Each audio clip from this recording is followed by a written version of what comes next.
আসসালামু আলাইকুম এভরিওয়ান, অনেক দিন পর আপনাদের সাথে ব্লগ শেয়ার করছি।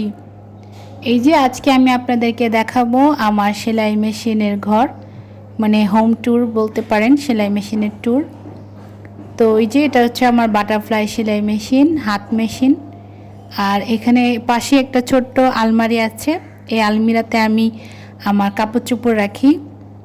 প্রথম যে ড্রয়ারটা, এটাতে আমি আনস্টিচ যে টুকরা কাপড়গুলো বা গজ কাপড়গুলো 3 গজ 2 গজ করে এগুলো আমি কিনে রেখে দিই, যাতে পরবর্তীতে আমি টুকটাক জিনিসপত্র বানাতে পারি, আমার জন্য জামা কাপড় এগুলো বানাতে পারি। তো অনেক দিন আপনাদের সাথে ভিডিও শেয়ার করিনি, আশা করছি এখন থেকে নিয়মিত শেয়ার করব, আপনারাও সাপোর্ট করবেন আমার। আর এখানে যেগুলো আমি কাপড় কেটে রেখেছি সেলাবো, এগুলোর জন্য এই ড্রয়ারটা আমি রেখেছি। আর এটা রেখেছি টুকরা কাপড় রাখার জন্য। আরেকটা ড্রয়ার আছে অন্য সাইডে, এখানে আমি আমার লেসগুলো রেখেছি। তো আমার আসলে জায়গা হচ্ছিল না, তো এই লেসগুলোকে আমি বিভিন্ন সময়ে বেশি করে কিনে রেখে দিই, যেগুলো হচ্ছে রাবার পায়জামাতে লাগানোর জন্য। তো এই লেসগুলো আমি রেখেছি।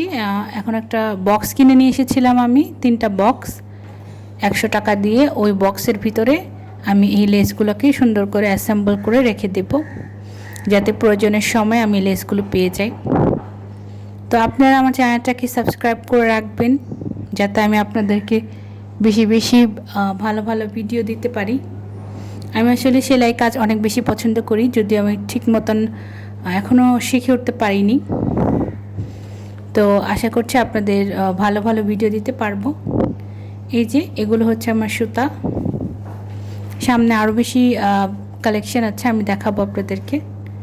তো এগুলো দেখার জন্য হলেও আপনারা চ্যানেলটিকে সাবস্ক্রাইব করে রাখবেন প্লিজ। তো সবাই ভালো থাকবেন, আর আমার ভিডিওটা কিন্তু লাইক দিয়ে দিবেন। এই যে লেসগুলোকে আমি সুন্দর করে সাজিয়ে দিচ্ছি। আর কে কে দেখছেন আমার চ্যানেলটিকে একটু কমেন্ট করে দিবেন। তো সবাই ভালো থাকবেন।